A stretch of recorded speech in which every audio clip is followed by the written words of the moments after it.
দেখো, cold ores shake from the ore. The spirit of blackness is in us. It is in the fishes. এখানে একজন গবেষকের মতো Sylvia Plath খুঁজে বের করার চেষ্টা করছেন আসলে এই পাপ, অপরাধ, বর্বরতা, জঘন্যতা, স্বার্থপরতা, নীচতা এর উৎসটা কোথায়। তিনি কারণ খুঁজে বের করলেন, the spirit of darkness is in us. শুধু তাই না, পাশাপাশি বললেন it is in the fishes. অর্থাৎ আমরাও যেমন দায়ী এই সব নেগেটিভ ট্রেটস অফ পার্সোনালিটি জন্য, ঠিক তেমনি এই পৃথিবীও দায়ী। পৃথিবীর এই সৌন্দর্য, চাকচিক্য, জৌলুস এগুলো আমাদের মধ্যে ব্ল্যাকনেস, আগলিনেস, ফিল্দিনেস সৃষ্টিতে সহযোগিতা করে। পরে তিনি বললেন, স্ন্যাগ ইজ লিফটিং আ ভ্যালিডিক্টরি পেল হ্যান্ড। ভ্যালিডিক্টরি মানে বিদায়ী, পেল মানে বিবন্ন, হ্যান্ড মানে হাত। স্ন্যাগ বলতে আমরা মূলত এখানে একটি ছবি আমরা মনে মনে কল্পনা করতে পারি যে একজন ব্যক্তি একটা পুকুরে বা এই হ্রদের ধারে বসে, এই জলাশয় বা হ্রদের ধারে বসে মাছ ধরতেছে। যিনি এতক্ষণ বসে এই দৃশ্যটা দেখতেছিল যে হ্রদের এপার থেকে ওপারে যাচ্ছে দুইজন মানুষ, এই কালো হ্রদের কালো জলের উপরে কালো নৌকায় করে দুজন কালো কৃত্রিম কাগজের তৈরি কৃত্রিম মানুষ পেরিয়ে যাচ্ছে। আর এই হ্রদের ধারে আছে কালো গাছ, যারা পানি পান করার জন্য এই কালো হ্রদের ধারে এসেছে। আর তাদের ছায়া এত তীব্র যে কানাডা পর্যন্ত পৌঁছে যায়। তারপরে তিনি বললেন, এই হ্রদের তলদেশে কিছু জলজ ফুল রয়েছে, শুধু সেই ফুলগুলো থেকে আলো নির্গত হয়, বেরিয়ে আসে। আর এই জলজ ফুলগুলোর পাতাগুলো এই হ্রদের উপর দিয়ে নৌকায় করে যারা বেয়ে যায়, এই যাত্রীরা তাদেরকে দ্রুত যেতে দেয় না, তাদেরকে আকর্ষণ করে টেনে ধরে রাখতে চায়। থার্ড লাইনে কবি বলেছিলেন যে এই জলজ ফুলের পাতাগুলো গোলাকার, ফ্ল্যাট, সমতল, আর ডার্ক অ্যাডভাইস, ভয়ঙ্কর কালো সব উপদেশ পরামর্শ দেয় এই যাত্রীদেরকে। থার্ড স্ট্যান্ডার্ডে তিনি আমাদেরকে জানালেন দুটি জগতের কথা। একটি internal world, there is blackness in our heart and there is blackness in our world. Outer world এ যে ব্ল্যাকনেস বা ডার্কনেস রয়েছে সেটা in course of time remove হয়, কিন্তু ইনার ওয়ার্ল্ডে যে ব্ল্যাকনেস রয়েছে আমাদের in our heart, there is blackness, যে ব্ল্যাকনেস রয়েছে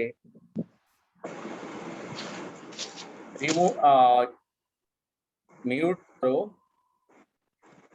আমাদের হার্টে যে ব্ল্যাকনেস রয়েছে সেটি তিনি নিশ্চিত করে বললেন এবং ক্লিয়ার করে তিনি এই এত অন্ধকারের উৎস কি, কারণ কি, তিনি খোঁজার চেষ্টা করলেন। আর এত ডার্ক অ্যাডভাইস এই পাতাগুলোতে রয়েছে। এই জলজ ফুলে বা উদ্ভিদে ঢাকা এই হ্রদের মধ্য দিয়ে যখন যাচ্ছে তখন তাদের দাঁড়ে বেঁধে যাচ্ছে সেই অ্যাডভাইস, ডার্ক অ্যাডভাইস তাদের দাঁড়কে বাধা দিচ্ছে, তাতে তাদের দাঁড়গুলো কেঁপে কেঁপে উঠছে। তখন কবি আত্মজিজ্ঞাসা করলেন আত্ম অনুসন্ধান করলেন, গবেষণা করলেন, একটু ভেবে দেখলেন এত ব্ল্যাকনেস এর কারণটা কি।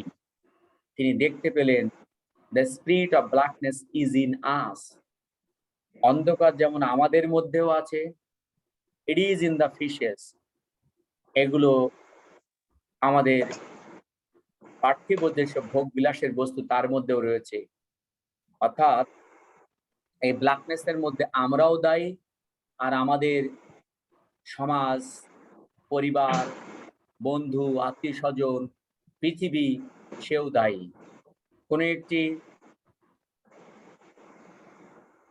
দুর্ঘটনার জন্য একটি বিষয় যেমন দায়ী থাকে না, তিনি বললেন there is blackness is in us and out of us. It is in the fishes means it is in the world. এই পৃথিবীর কারণেও মানুষ ভয়ঙ্কর জীবনযাপন করতে বাধ্য হয়, আবার নিজের কারণে সে ভয়ঙ্কর জীবনযাপন করতে বাধ্য হয়। মধ্যযুগীয় কবিদের মতো তিনি একপাক্ষিক,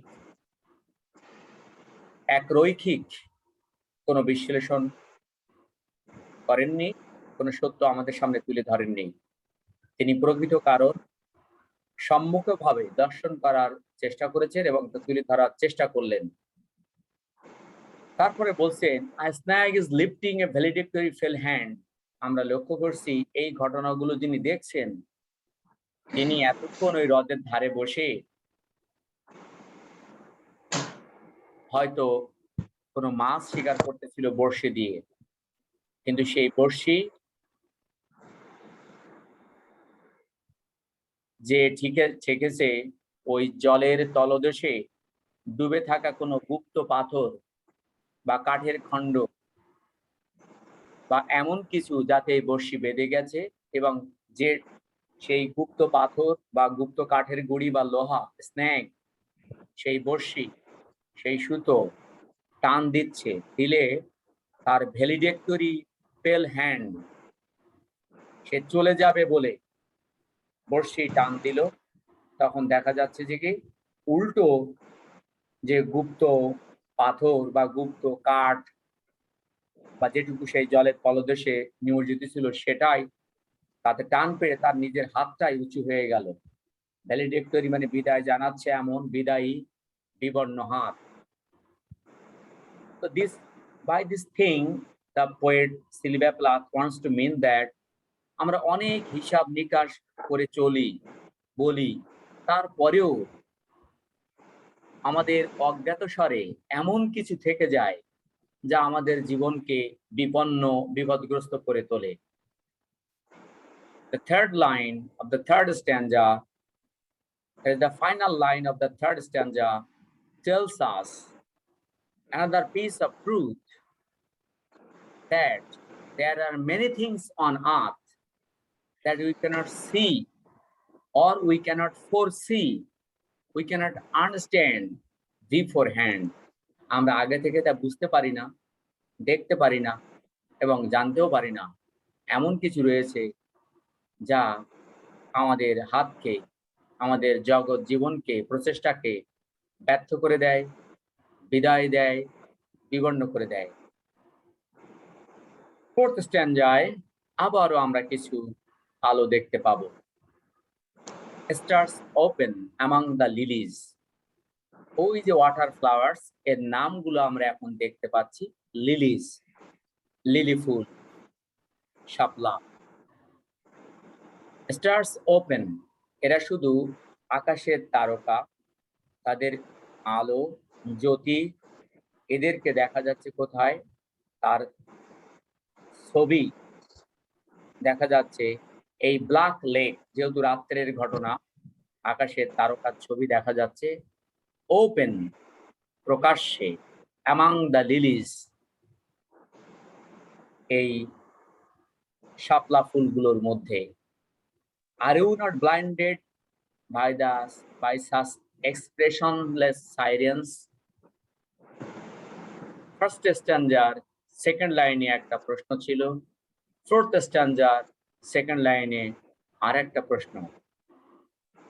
ফার্স্ট স্ট্যান্জার প্রশ্নটি কবি নিজেকেই করেছিলেন অথবা অন্যদেরকে করেছিলেন, যেটাই হতে পারে, কোনো জবাব নেই। ফোর্থ স্ট্যান্জা সেকেন্ড লাইনে আরেকটা প্রশ্ন, কবি তার নিজের ভিতরের আরেক সত্তা তাকে হয়তো প্রশ্ন করছে, তার সোলকে, অথবা somebody else in the imagination. Are you not, অথবা কবিতা নিজেকে প্রশ্ন করছে, are you not blinded by such expressionless silence. Silence বলতে আমরা জানি শব্দটি, আমরা বলি আমাদের অ্যাম্বুলেন্সের সাইরেন বাজে, আসলে এটি পৌরাণিক একটি ঘটনা, ওডিসিতে বর্ণিত আছে। তোমরা ইলিয়াড পড়ে থাকলে সহজেই বুঝতে পারবা।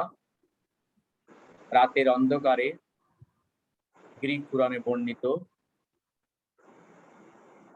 সমুদ্রের পাশ দিয়ে বয়ে যাওয়া বা সমুদ্রের মধ্য দিয়ে যাওয়া, বেয়ে যাওয়া বা বয়ে যাওয়া চলমান কোনো জাহাজ এর নাবিকেরা যখন কোনো একটা দ্বীপ আছে, তার নাম মনে পড়ছে না আমার, গ্রিক পুরাণে বর্ণিত দ্বীপ, সেই দ্বীপে বসে তারা অপদেবতারা তারা তাদের বাঁশি বাজায়, সাইরেন বাজায়, এবং এই বাঁশি তাদের কানে গেলে তারা বিমোহিত হয়ে যায়। তারপরে সেই জাহাজকে নিয়ে তারা সেই দ্বীপের কাছে ভিড়ায়, ভিড়ালি তাদেরকে তারা হত্যা করে। তো এটি একটি ঘটনা, এটি আসলে পরোক্ষভাবে সেটা বোঝাচ্ছে না, এখানে বোঝাচ্ছে যে এই তারকা, উজ্জ্বল তারকাগুলো এই ওয়াটার লিলির মধ্যে এমন ভাবে চেয়ে থাকে,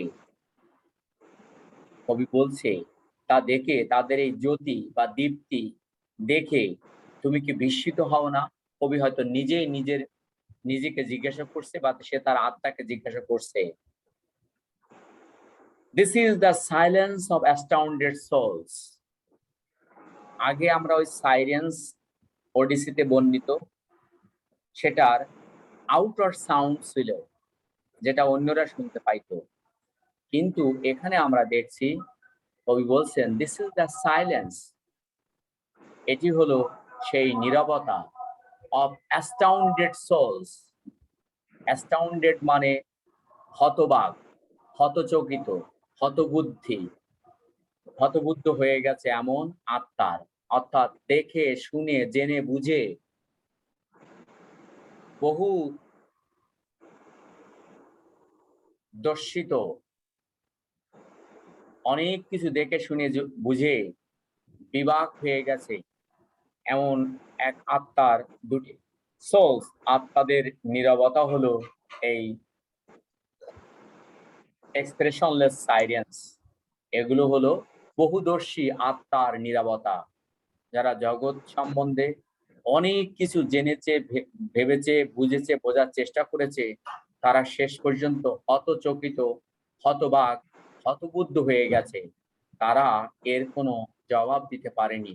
কেন জগতে এত হানাহানি, এত প্রতারণা, এত সততা, এত চক্রান্ত, এত জটিলতা, কেন? সবশেষে সমাধান এসে দাঁড়ায় যারা অনেক ভাবে, সব দিক দিয়ে ভাবে, তারা চুপ মেরে যায়, তাদের আর বলার কিছু থাকে না হয়তো। কারণ দোষ তারা যখন দেখে, নিজেদের মধ্যেও দেখে, আবার এই জগতের মধ্যেও দেখে। তো আমরা এখানে দেখতে পাই এই কবিতাটি মোর ওভার একটি ব্ল্যাক ইমাজারি ফুটে উঠেছে। এখানে আমরা দেখি পেইনফুল ইমাজারি, ভয়ঙ্কর ছবি, যা দেখলে ভয় পাওয়ার মতো এমন একটি চিত্র আমরা পাচ্ছি। একটি হ্রদকে ঘিরে,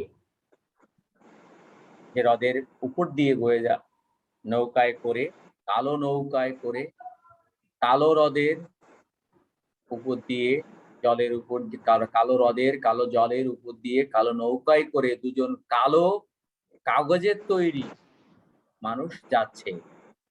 তার চারপাশে আছে কালো গাছ, যারা পানি পান করতে আসছে, এবং তাদের ব্ল্যাকনেস এতটাই তীব্র এবং ভয়ঙ্কর যে কানাডা পর্যন্ত পৌঁছে যেয়ে থাকবে। তারপরে জলের তলদেশে কবি দৃষ্টি নিবদ্ধ করলেন, সেখানে দেখতে পেলেন কিছু শাপলা ফুল।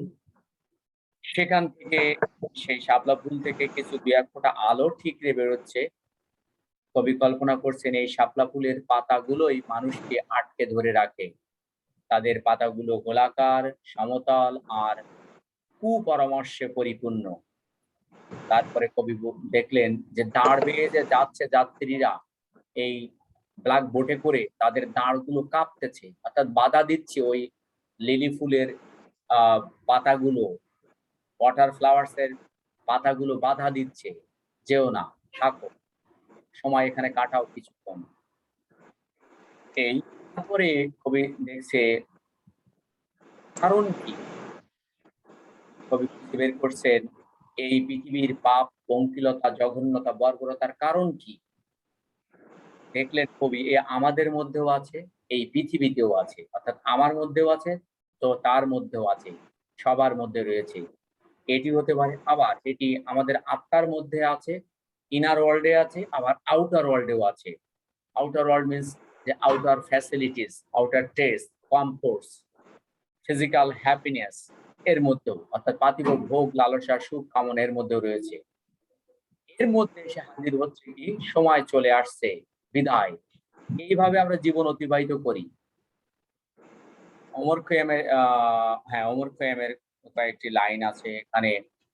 বলতে পারো আশার শূন্য ভাবের হাটের এই ঘরে, জ্ঞান বিলাসী সাধুজনের হৃদয় কেন রয় পড়ে, সেই সে তারা যখন এসে একটুখানি শান্তি চায়। সময় হলো, চল ওরে ওঠ, মরণ বলে হাত ধরে। এই জগতের অসার, ওমর খৈয়ামের দৃষ্টিতে তিনি বলছেন এই জগৎ অসার শূন্য, এই ভবের হাটের জ্ঞান বিলাসী সাধুজনের হৃদয় কেন রয় পড়ে। জ্ঞান বিলাসী সাধুজনরা এই অসার শূন্য হাটে কেন থাকতে চায়। এর মধ্যে হঠাৎ মানুষগুলো যখন একটু শান্তি চায়, যখন একটু শাপলা থেকে সামান্য আলো দেখে, সেই সে তারা যখন এসে একটুখানি শান্তি চায়, তখন কি ঘটে, মরণ এসে তাকে কি বলে, সময় হলো, চল ওরে ওঠ, মরণ বলে হাত ধরে। মরণ তখন তাকে হাত ধরে বলে, ওঠো, চলো, তোমার সময় হয়ে গেছে। লাস্ট লাইনটায় আমরা ঠিক তেমনই প্রতিধ্বনি পাই। A snake lifting is lifting a valedictory pale hand. সময় হয়ে গেছে, বিদায় হবে। হাতটিও বিবর্ণ, পার্থিব পৃথিবীর অভিজ্ঞতা সুখকর নয়, তৃপ্তিদায়ক নয়, আনন্দদায়ক নয়, বরং যন্ত্রণা দগ্ধ এই জীবনের অভিজ্ঞতা থেকে মুক্তি নেওয়ার সময় দেখা যায় কোন এক অজ্ঞাত স্নেক, গুপ্ত পাথর, গুপ্ত কাঠের গুড়ি বা লোহা বা বাঁশ বা কুঞ্চি যা ওই তলদেশে পড়ে আছে, সেই টান দিয়ে বলতেছে, ওঠো, চলে যাও, এই হ্রদের ধারে বসে আর মৎস্য শিকার করার তোমার দরকার নেই। So how excellent this line is. Very simple, but very interesting, meaningful, pragmatic.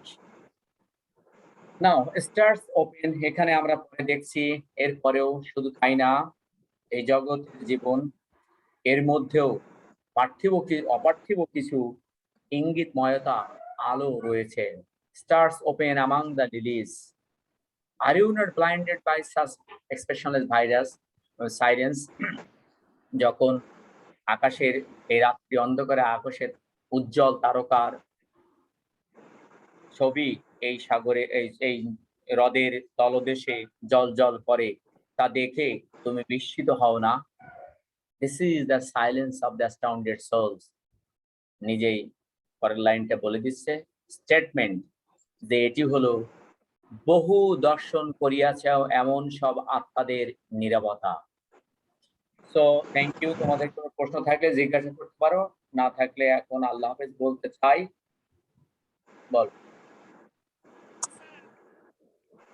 Second, third R fourth স্ট্যান্ডায় যে মানে বলছিলেন কোনটা কোনটা কোনটা ফুটে উঠছে, অপটিমিস্টিক টোন সেকেন্ড স্ট্যান্ডায়, তারপর ফার্স্ট এখানে স্ট্যান্ডায়, লাইট এইভাবে পাবা, এই ফার্স্ট লাইনটা এখানে পুরো অপটিমিস্টিক টোন এবং এই লাইনটা এখানে optimistic tone. Second stanza first line এবং fourth stanza first line optimistic tone.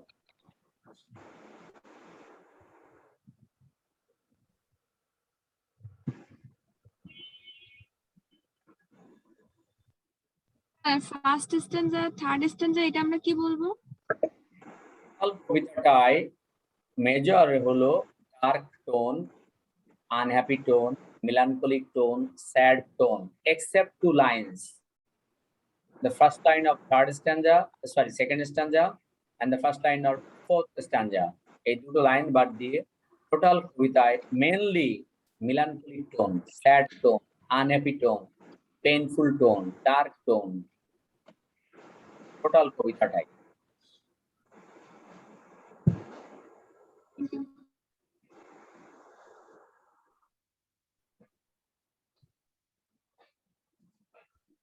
নাও তাহলে এ পর্যন্ত থাক। আল্লাহ হাফেজ, সবাই ভালো থাকো। Thank you.